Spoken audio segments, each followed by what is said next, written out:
No. Oh, there it is again. Okay, so good afternoon, everyone. My name is Cindy Stewart. I am with Cadre, and today's session is regarding continuity of operations planning, and as specifically as it pertains to facilities, alternate facilities, and the use of alternate facilities.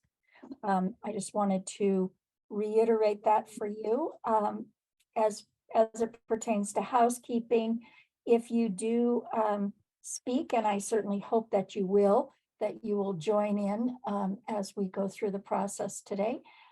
Please do put your video on so that anyone who might be needing to read lips could see what you're actually saying, if that's possible. I'd appreciate it. We're going to have a fairly small group, which should make it much more interactive and give you the opportunity to speak and share, and we all learn from each other. So please, if you have questions, don't hesitate to just jump right in, and we'll get started with a little bit of background. And my apologies in advance. I know some of you have seen this, some of you saw this morning, but I need to do this foundational structure so that everyone understands why we're talking about continuity of operations planning, or why we're talking about facility use agreements today. So what is a continuity of operations plan? It is the ability to keep those essential functions going no matter what the disaster is. And today we're specifically going to talk about how to do that if you don't have a building.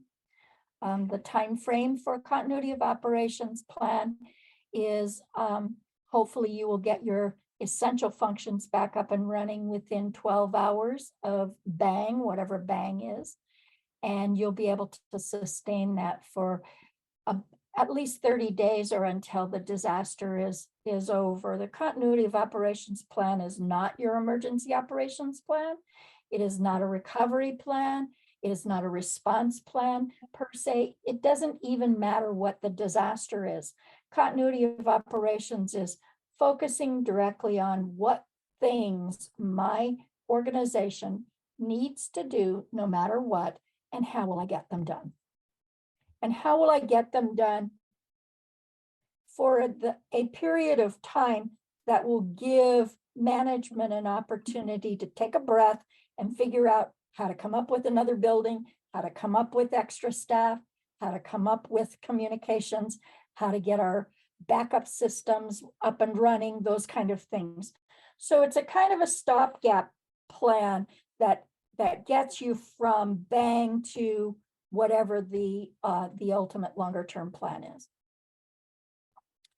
When can you activate it? You can activate it for any kind of a disaster, for a small power outage, for a single building fire, if you can't get people into your parking lot and you need to relocate to another facility, or for a large catastrophic disaster, a regional flood, or an earthquake, or COVID, or whatever. It can be used, like I said, it doesn't, the disaster isn't what drives the continuity of operations plan. What drives the continuity of operations plan is those essential functions.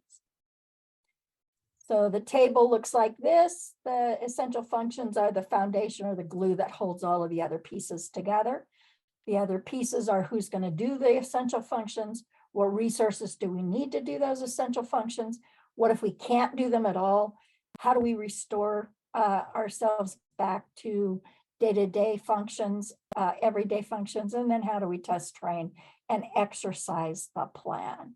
So today we're going to talk specifically about alternate facilities or continuity facilities, and especially about creating some kind of documentation that we can use in advance, that an agreement between the user and the owner of a facility. Okay. So do you need an alternate facility? Not all essential functions are going to necessarily need an alternate facility. You may have a situation where your infrastructure is still intact, but you're short of staff, for example. You may activate your continuity of operations plan, but you don't need an alternate facility for whatever reason. So the alternate facility piece of a continuity of operations plan could or does not necessarily need to be used. But when you have a situation where your building is not available to you, that's when you would use a continuity of operation, I mean, an alternate facilities piece of your plan. And as you think about that, you'll want to think about how many employees do I need to take to an alternate facility? It isn't necessarily everyone in your office day to day. Some of your employees may be able to work from home. Some of your employees may be able to work from a sister site or location, or a client's location, or they're already in the field anyway. So you may not need as much space as you need day to day. And you may find that the alternate facility isn't exactly what you would use day to day, but it works for the situation that you're in for a short-term period.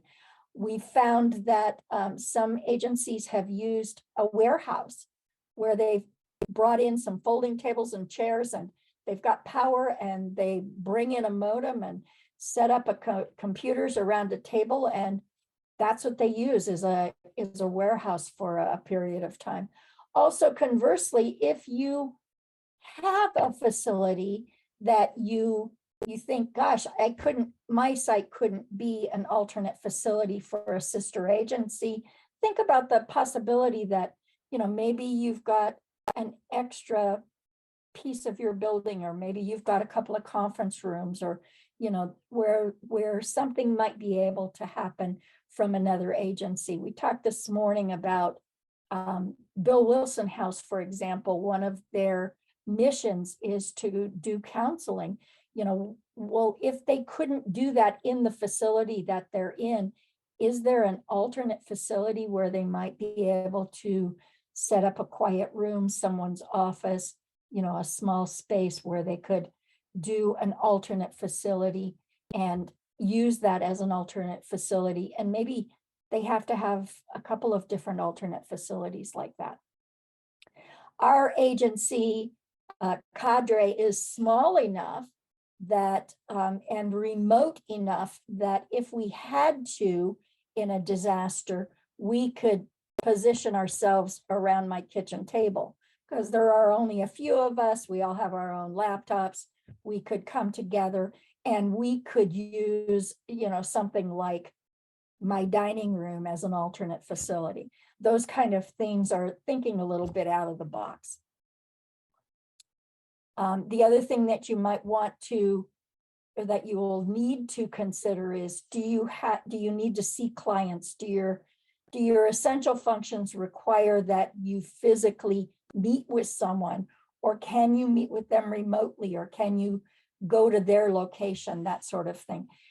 So as you think through your alternate facility or your essential functions, whether or not you need an alternate facility is a question that each of those essential functions you should be able to answer for each of them.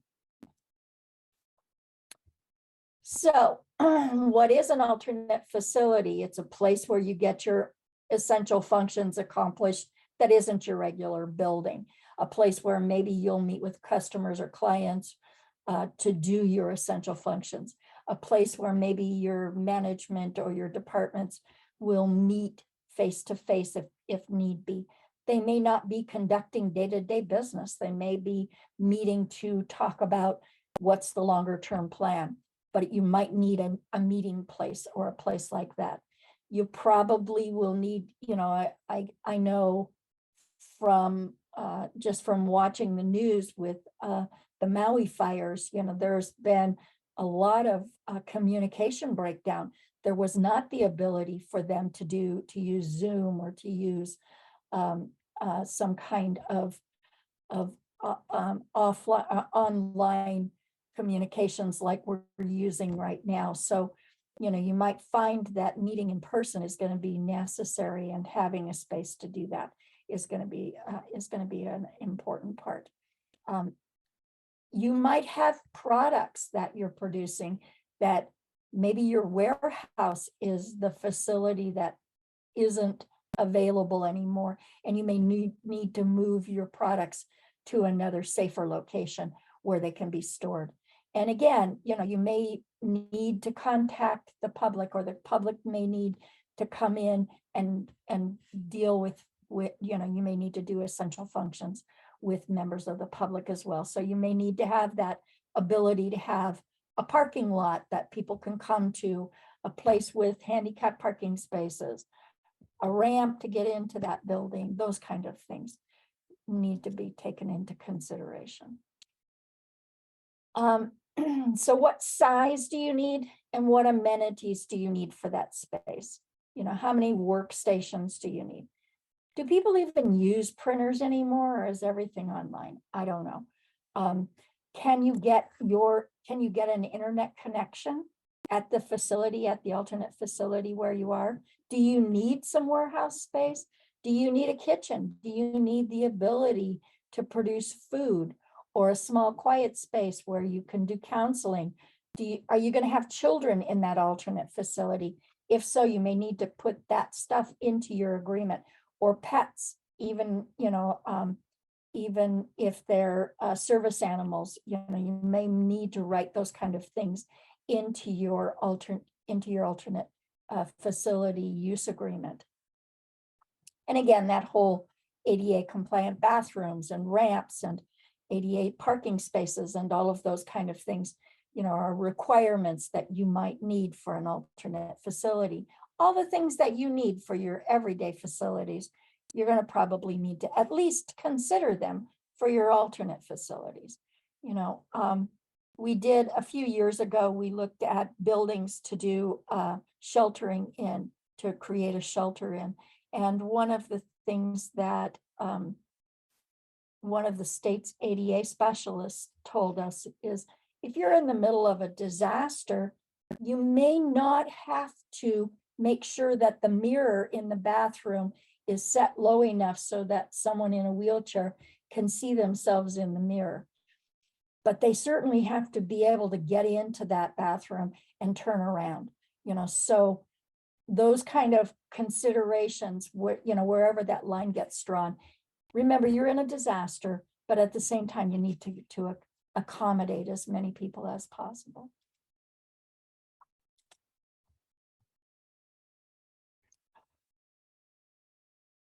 Sorry, there we go. Okay. So if you have a space, if you're an agency that's got a little space that you would be willing to make available to another agency, now would be the time to consider that, to think about how much space could you afford to use. If you were looking at your own continuity of operations plan and your own essential functions, and maybe your essential functions can be done more remotely, or maybe you don't need all the space you have for your essential functions, you might be able to give some space to another agency that they could use for an alternate facility. What kind of amenities would you have available to them? Would you let them use your kitchen? Would you let them use your parking lot? Would you let them use your warehouse space? Thinking about, when we're talking about agencies, we're not, government has lots and lots of buildings, and not all agencies are in that same position. If you're a small agency with a single location, you may be needing to look for a sister agency that you can partner with. If you are a small location and you've got a little extra space, you may be looking for a sister agency that you can partner with. So, providing as well as looking for that space, is something that you need to open your mind to a little bit. What kind of supplies would you make available? Would you require that they do their own trash service? Would you require that they bring their own supplies? Would you make those things available to them? You know, how much can you offer, and are you able to provide in a situation like that, where you're the owner of the facility, and you're the one that is allowing someone else to use your facility. So what does the user need? The user needs the size of a facility, the amenities. Is there going to be a fee charged? No fee? I don't know. That's all stuff that you'll probably want to consider and to write into an agreement in advance. You'll need to know what the owner is responsible for and what the user is responsible for. How long is the space going to be available? You know, you may say, well, continuity of operations plan is only 30 days, but what if we needed to extend it for another 15 days? Is the space still going to be available for that full time? What else? What other things? So I want you to start thinking about this, because we're going to do an exercise here in just a little bit where, and hopefully you all will start coming up with some of those answers for each of your own needs. So Robert says, so very sorry, but I have to hop off. Okay, well, thanks, Robert. I appreciate you giving us that information.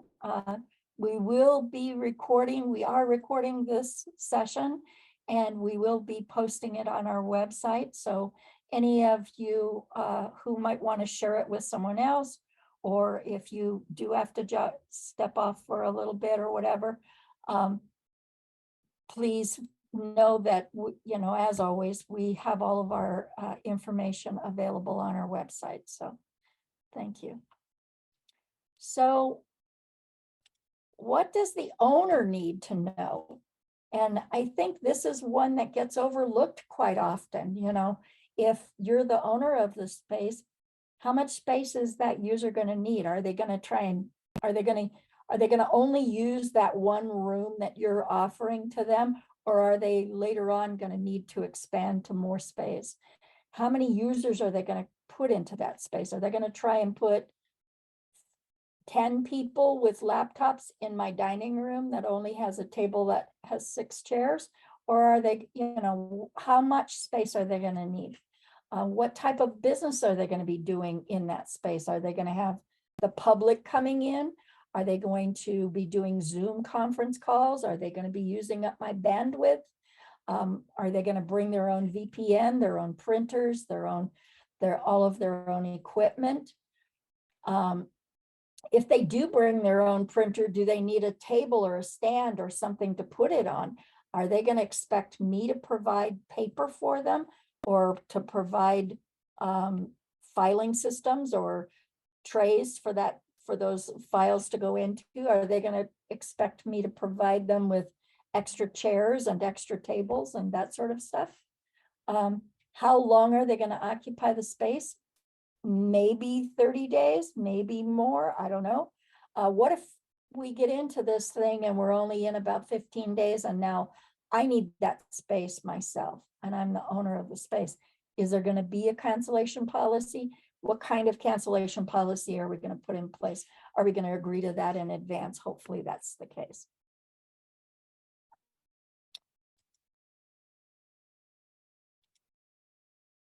So at this point, I want to break us into 2 groups.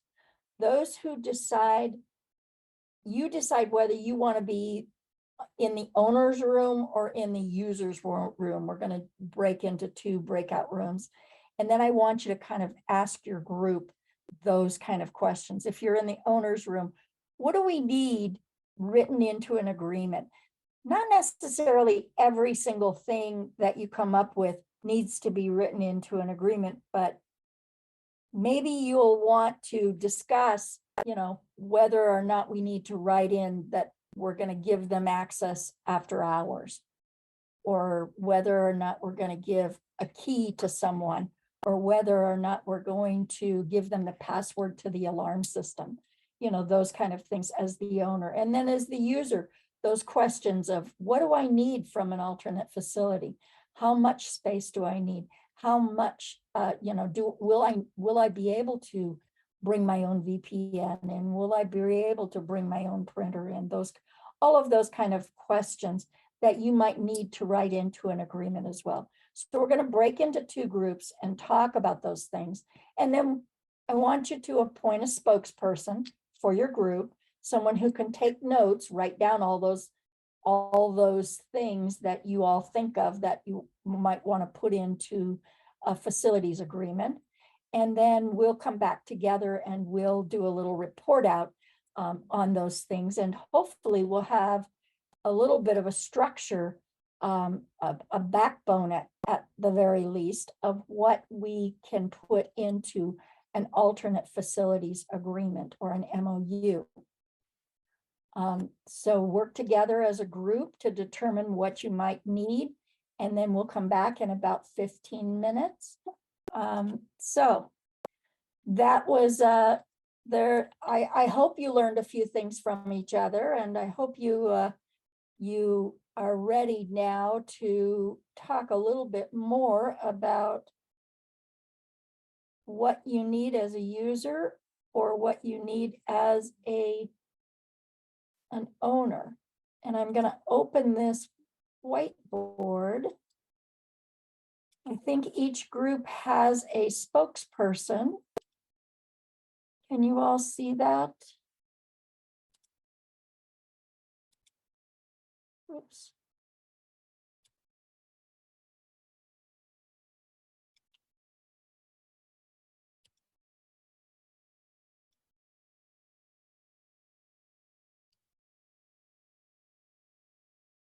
Okay, I can see you floating around on the board. Perfect. That's wonderful. So who is the spokesperson for the owners group? That'll be me, Wilson. Hi, Wilson. Okay, so are you familiar with whiteboards at all? No, this is the first time I'm using this Okay. feature. You can see the whiteboard though, right? Yeah, I can. Okay, so can you see my cursor over here to the left? Yes. Okay, there's a little icon right here called sticky notes. If you click on sticky notes, the owner sticky note is orange. So you can click on that and then just bring it over to the owners section and drop the sticky note. And then in the sticky note, you can type whatever information you guys gathered to.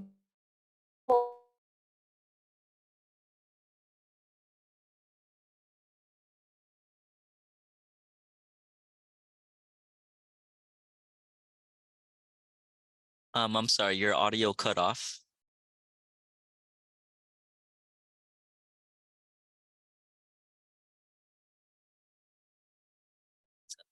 Still can't hear you. I'm sorry, I'm having issues with my internet. I'm going to take my, I'm going to take off my video.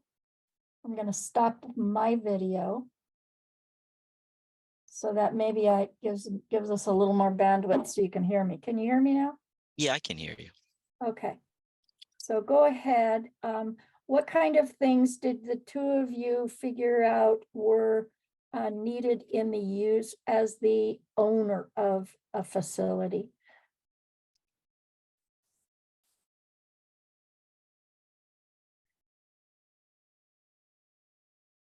Go ahead and say it out loud as well. And Cole, maybe you can help, you can chime in a little bit and talk a little bit about what you guys discussed as the owners. How much space the user will need. I put the user's responsibilities because I figured that was probably important as well. You can go over here to this little toolbox on the side and click on sticky note and click on orange sticky note. and put that in the box here, and then type in whatever you need.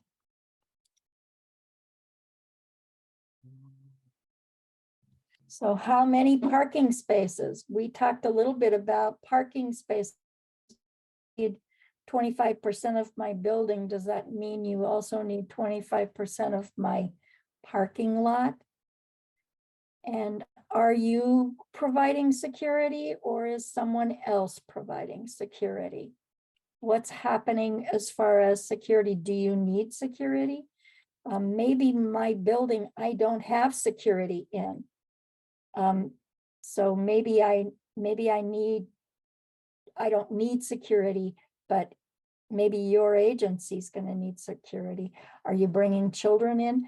We also talked a little bit about the fact that you need to put in the agreement, your agreement needs to be reviewed by 2 people from your agency or working with your agency, and that would be your insurance company and your attorney, so that you make sure that the contract is binding, and you make sure that you haven't promised something that your insurance company isn't going to be able to provide.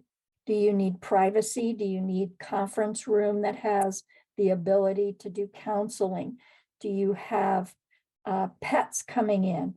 Do you need to protect my building somehow because you're bringing in pets? Do you need a place for those pets to use the restroom?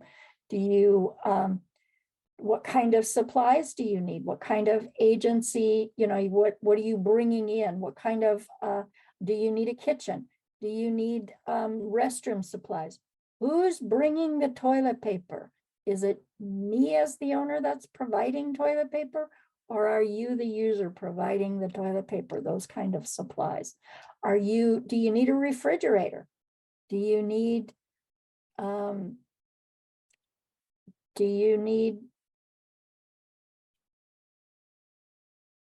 who's responsible for,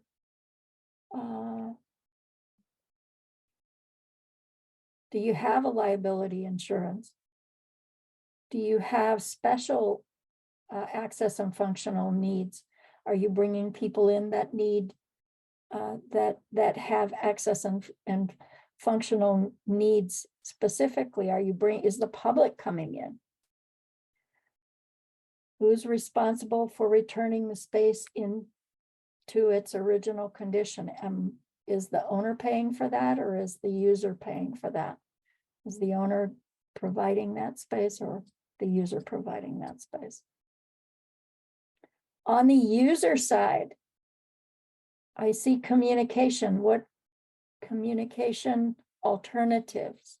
So what if the phones don't work? Or Marcia, do you want to talk a little, because you heard that whole conversation, you know what they're talking about. Do you want to?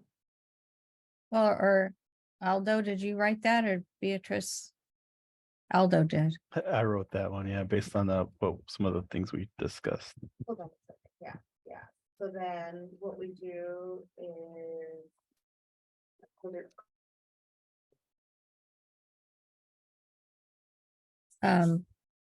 Yeah, so you need to be able to communicate. So if there's no power in the building initially, or or is there a generator available? Who fuels the generator?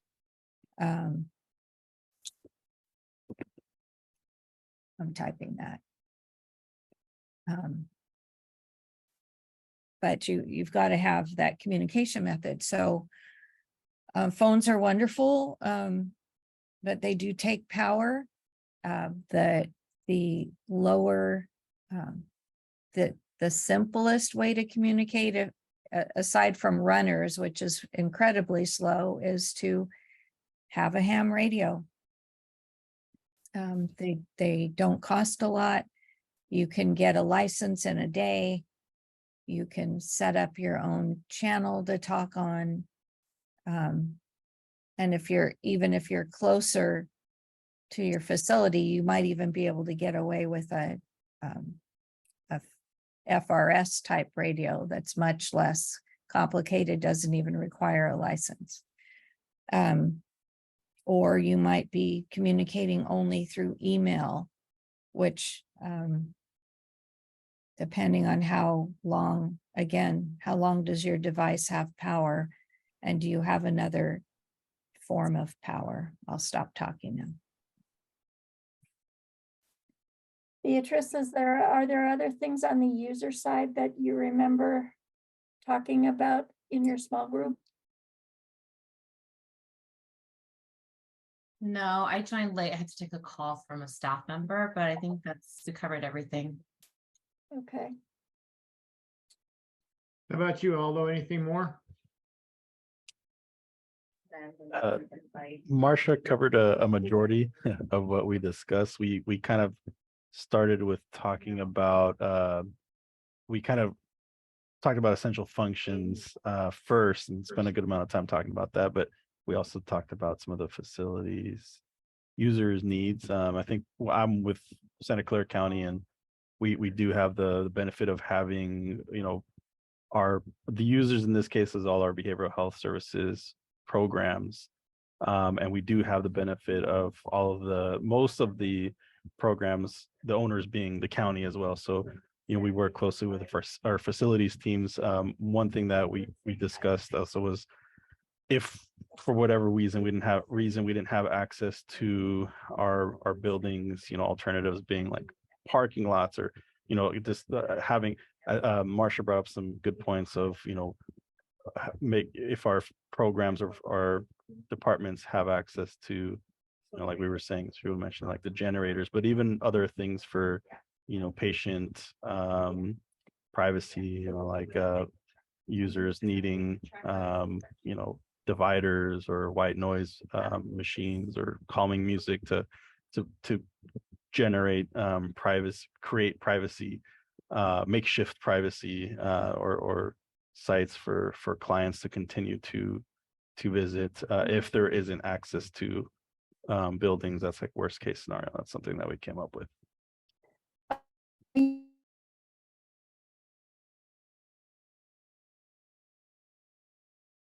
You're breaking again, Cindy.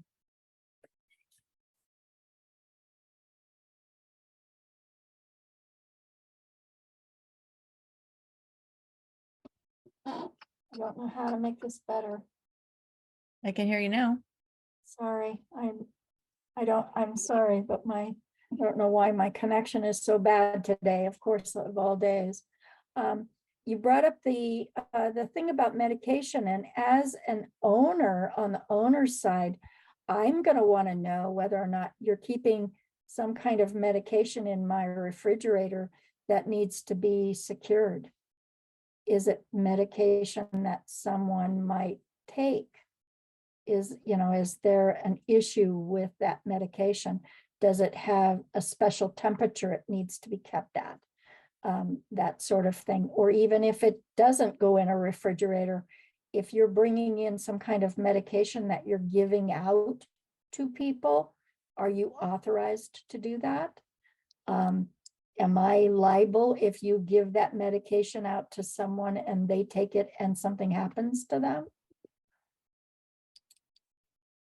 Questions that I would certainly say that you would need to talk to your insurance company and to your attorney about, if you're offering up space that for those kind of things. Some of the general information that an MOU or an alternate facility use agreement might need: the date of the agreement, certainly the signatures of the people, hold harmless, absolutely. Signatures of the people, and what their titles are from the agencies that are signing that agreement. Certainly.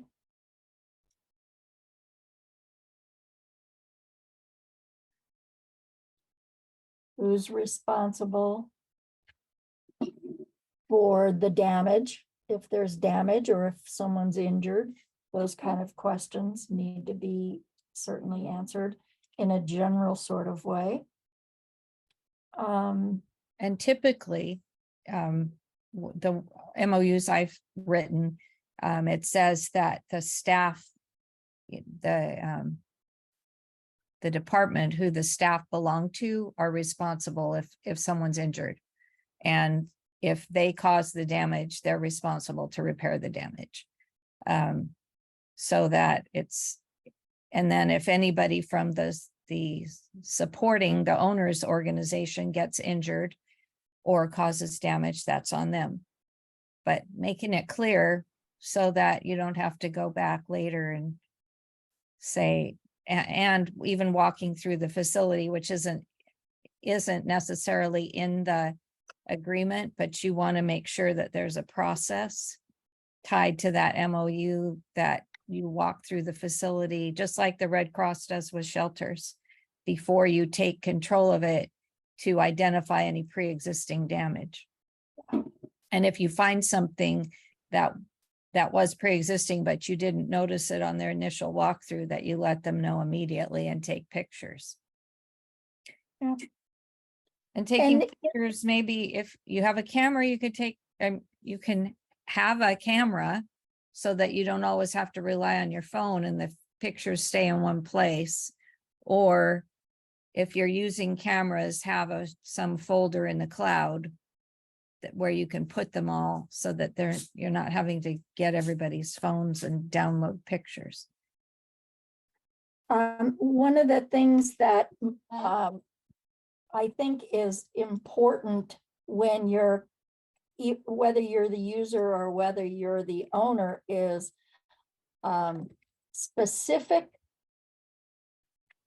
knowledge of where the site is, what a site map that says, you have this room in the building and this restroom only, or you can use this kitchen, but not the other one on the other end of the building, or whatever it looks like, but some kind of a site map that makes it very clear where the user can and cannot go and what parts of the building you're letting them use.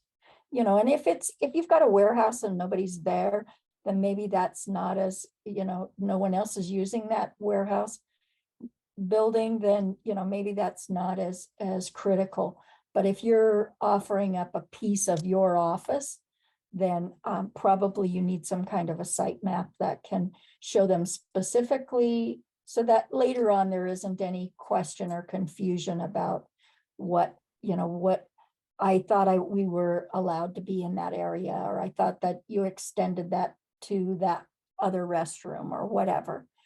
Just making it very clear where you can and cannot go as the user. What else? Other things? We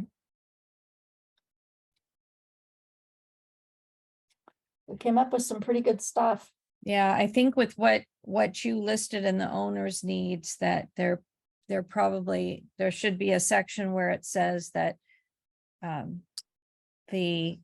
the owner is responsible for these activities or these carrying insurance or whatever, and then the user is responsible for this, and then describing the activities that are going to be conducted there, at least generally, so that the owner has a little more protection if you start doing things that you didn't initially describe to them. Right. And then, of course, there are some kind, I suppose could be considered common items, like, firearms are prohibited in the facility. Smoking is prohibited in the facility.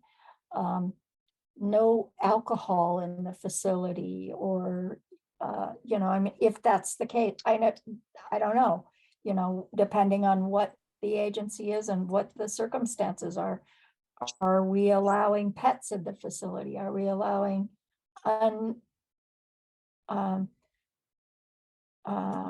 unsupervised, what do they call them? Children. Unattended children? Unattended children, yes. Children without their parents, are we allowing them, because your insurance company is going to want to know, those kind of things as well as the user. Yeah, so the things that are gonna have a real legal implication, like, just like Cindy said, firearms and things, definitely bullet point those in the agreement. Other procedural things like how you get access to the building. Yeah. Who are you supposed to call? What are you supposed to do when you get there? I put another note to have the statement in the MOU that says that the two of you will get together and develop a process for actually opening the facility and accessing resources, so that the MOU doesn't get too long, and the process might change if phone numbers change and that kind of stuff. And then this agreement probably needs to be reviewed periodically.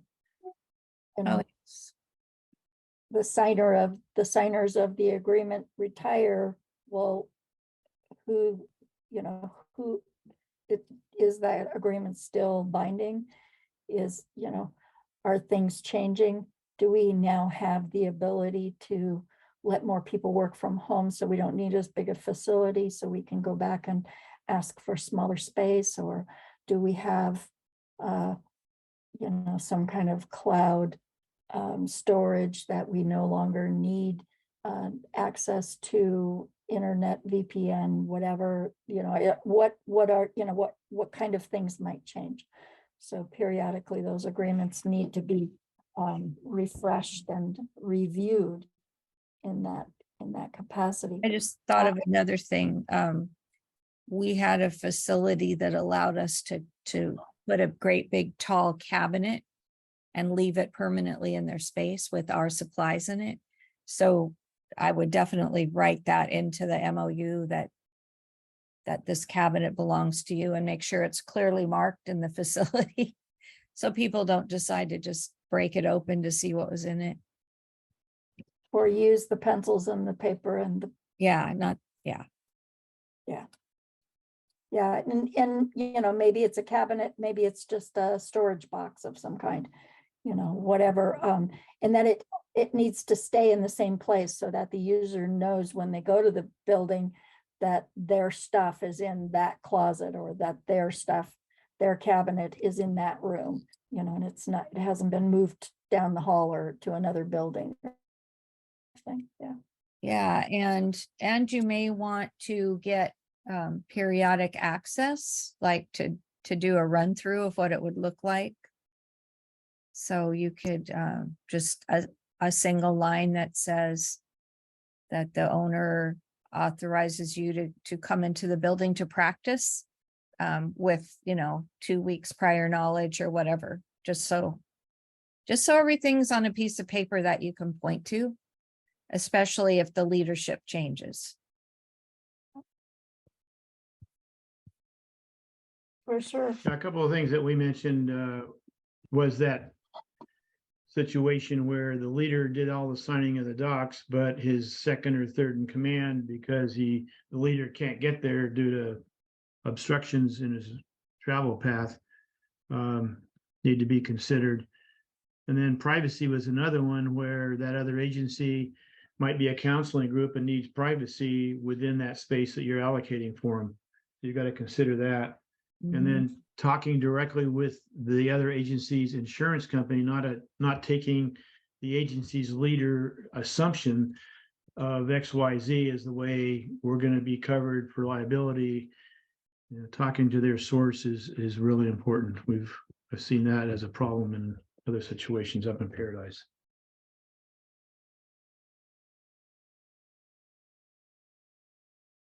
Good stuff, definitely. Other ideas, other thoughts?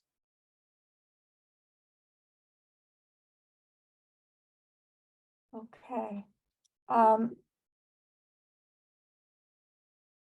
am going to close this, and hopefully I didn't just lose it. Did I lose it, Marshall? Let me open it again just to see. Please tell me I didn't lose it. No, okay. So I'll close it and I will make a copy of that page and send it to you all after this session. I did want to share another thing with you though. I do have a temporary, a template contract facility agreement. I will share this with you as well. Talks a little bit about some of those items that you all came up with in your thought process. And it actually has an addendum. This one does. It's a pretty long, pretty extensive contract. Who's responsible for the equipment, who's responsible for notification, who's responsible for the parking and loading and supervised minors and smoking and animals, and are you going to allow flame, burning things, and conduct and all of those kind of questions. I also have, let me stop sharing that one and share with you a smaller agreement, just a very simple template that is as easy as just a simple little half page, but it does have a very big section in the center of it that says fill in other specifications of the agreement here. So you can write your own stuff in the middle of it. But the beginning just talks a little bit about who it is, what the purposes of the use of the building, and then the bottom of it talks about who's responsible for any damages and vacating and all of that sort of stuff. So, and again, a floor plan, a site map or something that that helps make it a little bit clearer. Certainly, putting it on the owner's letterhead is excellent choice, and then making sure that you have the appropriate authorized signatures on the form that both parties have signed it, and that everybody agrees to it, just to make it as clear as possible. I know we're in a disaster, but nobody needs to take on extra liability just because we're in the middle of a disaster, right? And if you have an existing facilities agreement of any kind of a simple agreement that's been run by an attorney that you use, just take the legal language, like the hold harmless and, when does this become effective and how do you update it? You can just copy and paste that. And then the only part that you need to worry about is exactly the specifics of what you and the other person are agreeing to do. And then when you run it by the attorney again, they'll be happy with most of it because they've got their legal language in there. Exactly. So what comes next?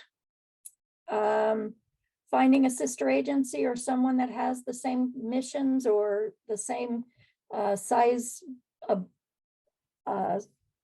agency or has the capacity to host you in a disaster and can help you come up with an alternate location.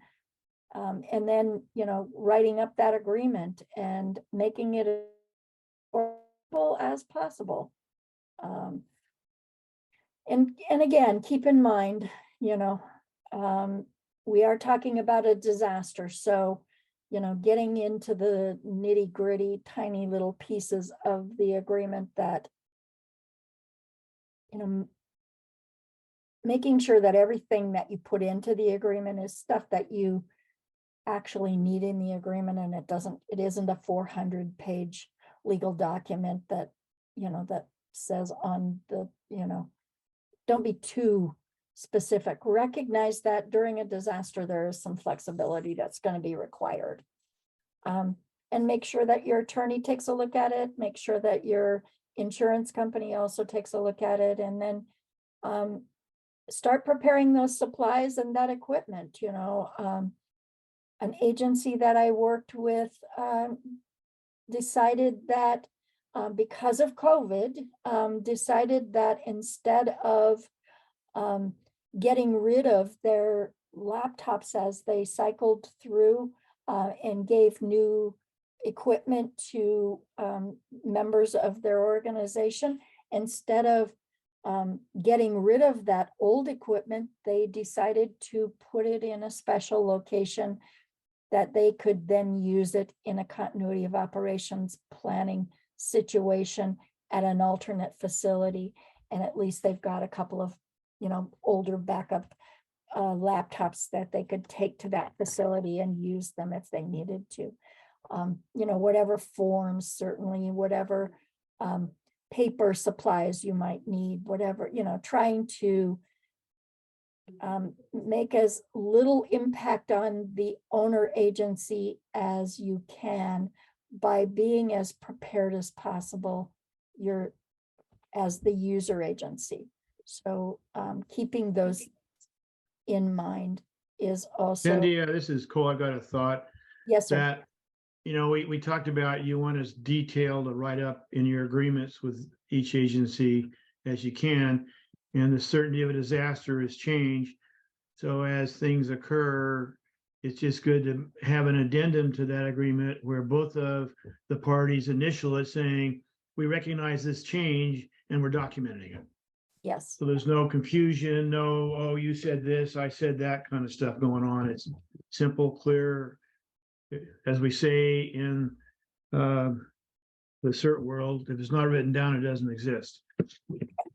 it didn't happen. Yep.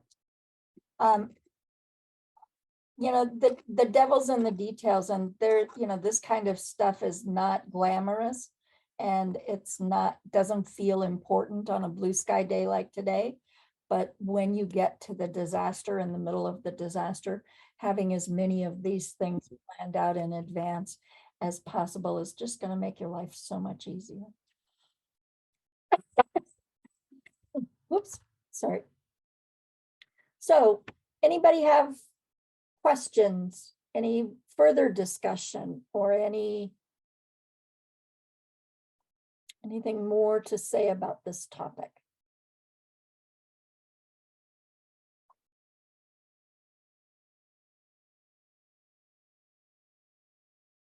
How do you feel about the process? Do you think that we came up with a good basis for creating an alternate facility agreement? I see some of you shaking your head. Yes. The two samples that I showed you will be located with this presentation on our website, cadresv.org. Look under preparedness, and current trainings or something is the category. You should be able to find it there. So we have a funder that gives us funding to provide these kind of free trainings to you. One of their requirements is that they get a survey at the end of the class. So we have created the survey that will pop up when you exit this session. I would hope that you could fill out that survey for us so that our funders will continue to fund our sessions going forward. And with that, if there are no further questions, I give you